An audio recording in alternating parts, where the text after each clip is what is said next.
Durante sessão de debate sobre o PL da censura na Câmara dos Deputados, o jornalista Rodrigo Constantino, presidente do Conselho do Instituto Liberal, apresentou seus questionamentos à proposta em discussão na Casa. Constantino iniciou seu discurso apontando a fragilidade do próprio conceito de fake news. Constantino explicou a origem da discussão, afirmando: as redes sociais furaram essa narrativa quase hegemônica e isso tem incomodado muita gente. O jornalista apontou os perigos de se criar um Ministério da Verdade, delegando a alguns grupos o poder de determinar o que é verdade ou não. O jornalista apontou ainda a necessidade de estimular e não sufocar o debate em uma democracia. Assista. Bom dia a todos, obrigado pelo convite. Eu não tive tempo de preparar nada mais sólido, né, que o deputado Orlando Silva me convidou ontem, mais em cima da hora, mas eu vou tentar aqui dar a minha singela contribuição para esse assunto. Eu sou um crítico, um dissidente aqui, porque eu sou um crítico duro desse projeto, que eu reputo como um risco enorme para a censura em nosso país, né? Eu começo perguntando o básico. Nós estamos falando aqui de desinformação, de fake news, e de discurso de ódio, são os dois pilares, né? O que é fake news, né? E mais importante ainda, quem define? Qual é o artigo do Código Penal que está tipificando ali esse crime, né? Que inclusive serviu como justificativa para um inquérito, aí sim, ilegal, do Supremo Tribunal Federal, que persegue um espectro apenas do pensamento político, né? Eu tenho uma tese que eu queria compartilhar com os senhores e senhoras aqui, né? E a minha tese é a seguinte: uma bolha, de certa forma, com um viés predominante, progressista, quase hegemônico na mídia tradicional, foi furada pelas redes sociais. Na mídia não existe, por exemplo, e eu desafio os senhores, né, a verificar isso, praticamente não existe a expressão extrema esquerda. Você nunca encontra extrema esquerda em manchetes e nada disso. Mesmo quando são defensores de revolução socialista, do comunismo, invasão de propriedade, MST, MTST, nunca é chamado de extrema esquerda. Mas extrema direita tem aos montes. Basta estar à direita, por exemplo, do PSDB, que é um partido de centro-esquerda. E as redes sociais furaram essa narrativa quase hegemônica e isso tem incomodado muita gente. A direita é chamada, né, nas redes sociais e na imprensa de nazista, de fascista, de extremista, de xenófoba, de racista, com uma tranquilidade ímpar, né? Banalizaram, inclusive, esses termos, que são termos muito duros, né? E não deveriam ser banalizados porque remetem a coisas muito terríveis. Então, o meu receio é que esse projeto esteja alimentando, de alguma forma, aquilo que o George Orwell tão bem retratou na sua distopia de 1984, que é o Ministério da Verdade. De alguma maneira, delegar a alguns grupos o poder de determinar o que é verdade ou não, e aí eu entro na segunda questão, o discurso de ódio, que é um pouco mais delicado. Mas antes eu vou até citar uma deputada que tem sido bastante engajada nessa causa, chegou a defender, por exemplo, a criação de uma espécie de reserva de mercado para as agências de checagem de fato, que é a deputada Tabata Amaral, e ela nesses dias nas redes sociais chamou de fato, por exemplo, o que a revista Piauí trouxe acerca de uma reunião que teria acontecido com o presidente Bolsonaro e mais 3 ministros ou 4 apenas, onde ele teria dito que queria intervir com as Forças Armadas no Supremo Tribunal Federal. Se tem uma coisa que não é fato, é isso, né? Isso é um relato com base em fontes, alguns poderiam até chamar de fofoca, enfim, mas fato não é. Fato carece de comprovação e tudo mais. Então, veja que a deputada que está por trás disso trata como fato algo que não é exatamente fato. Agora, sobre o discurso de ódio, né, eu vejo com mais preocupação ainda, para ser sincero. E eu sou muito solidário à causa que o Lautenberg trouxe, por exemplo, dos judeus, que eu tenho muita simpatia pela história do povo judeu, pelo país, né, Israel. Mas veja, o ódio é uma coisa muitas vezes subjetiva. Nós estamos vivendo numa época onde tudo virou ofensa. Nós temos hoje em dia microagressões, lugares seguros em universidades que deveriam ser ambientes de debates calorosos. Vários têm escrito sobre isso, da esquerda à direita, condenando esse clima de asfixia do debate, né? Nós temos trigger warnings, que são gatilhos de alerta. As pessoas hoje em dia estão muito sensíveis, tanto que nós chamamos de flocos de neve, né, essas gerações. Existe toda uma linha que tem nas redes sociais hoje em dia amplo destaque, chamado ódio do bem. O que é o ódio do bem? É justamente aquele ódio que não é tão punido e condenado porque está do lado certo do espectro político, né?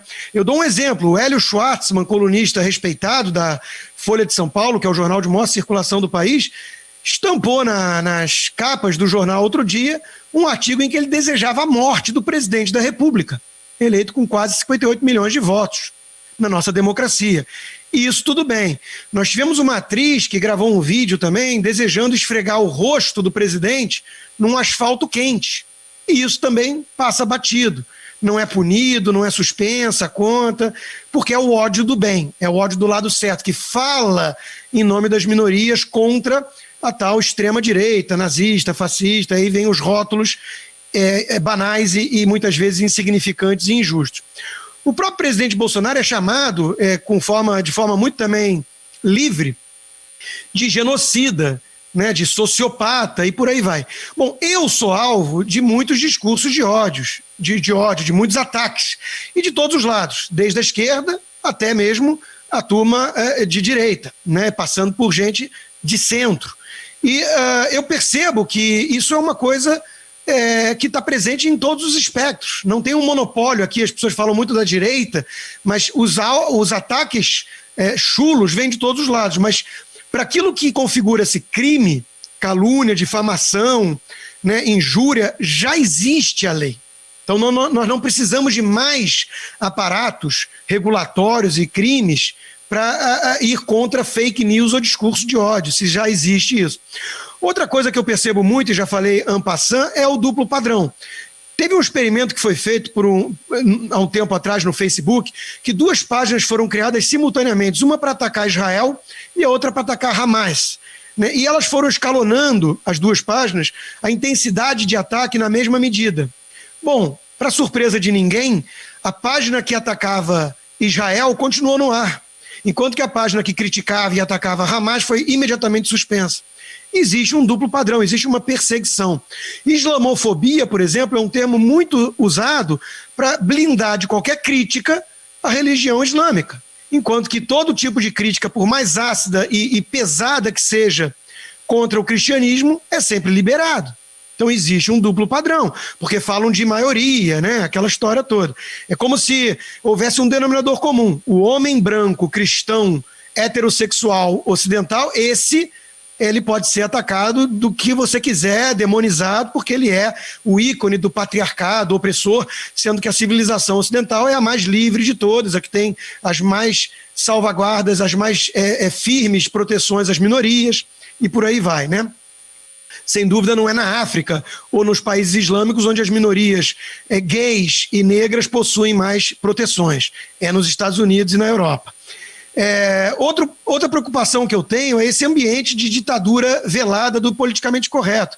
E do que nós vamos estar empoderando essas redes sociais de censurar. Eu dou um exemplo. O presidente americano, Trump, né, o presidente da nação mais poderosa do mundo, teve um tweet suspenso, onde tudo que ele dizia ali é que no meio dessas movimentações de baderna, de anomia, né, que vinham se espalhando pelo país, ele ia aplicar a lei. Ele estaria disposto a usar a força para fazer valer a lei.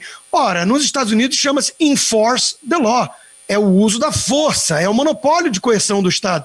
Tudo que ele está falando eu vou fazer valer a lei. E ele teve um tweet suspenso por conta disso, porque foi configurado como discurso de ódio ou de agressão, né? Vai entender um critério estranho desses. Outro exemplo que eu dou é que o Ben Shapiro, que é um pensador de direita, né, conservador, moderado, mas chamado de extrema-direita e impedido muitas vezes de palestrar em universidades pela turma que se diz antifascista e adota os métodos fascistas, mascarados, com arma branca. O Ben Shapiro foi, num levantamento, o alvo de maiores ataques antissemitas do país. Mas por ele ser de direita, isso passa.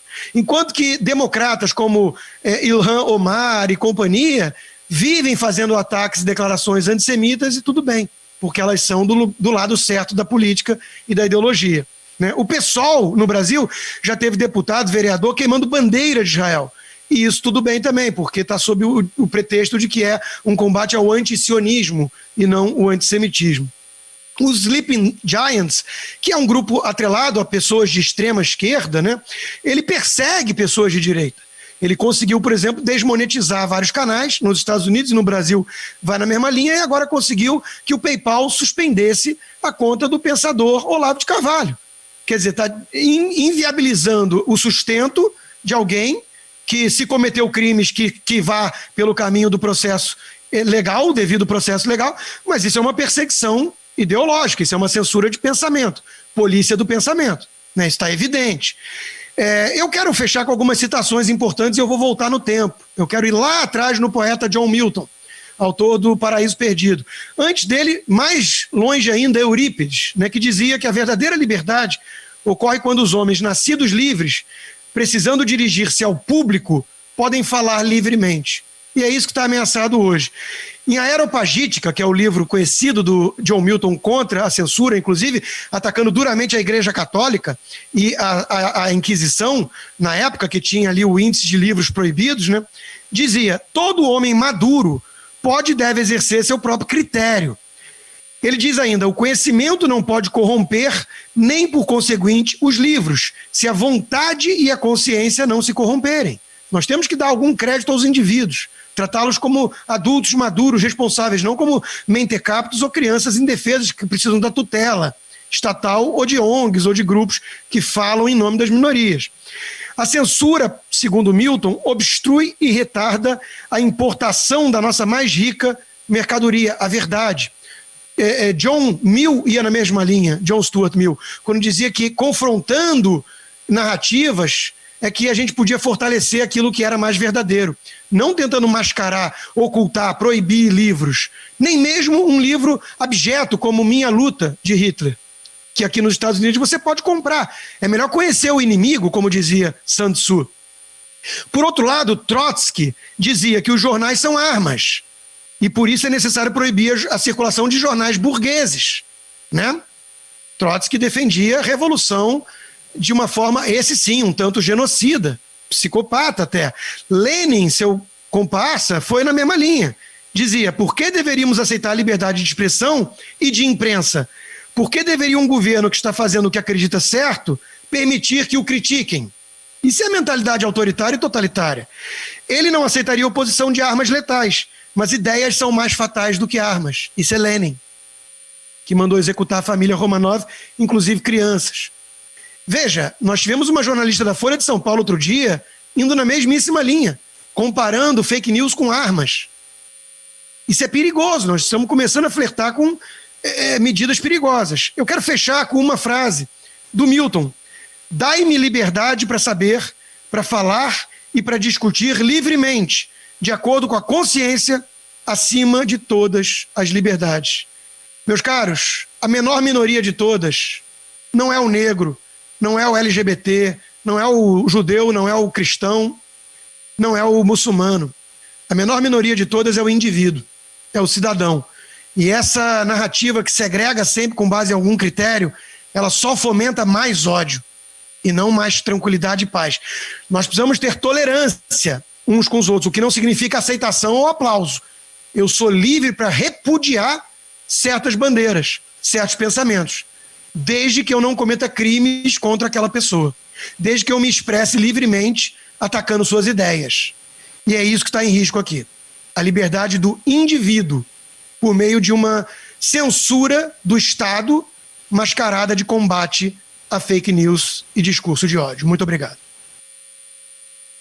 Agradeço muitíssimo, Rodrigo Constantino, pela sua veemente explanação e percebo que nós podemos promover aqui um riquíssimo debate, mesmo na mesa, né? Sem precisar de muita fomentação vinda dos nossos ouvintes e dos parlamentares.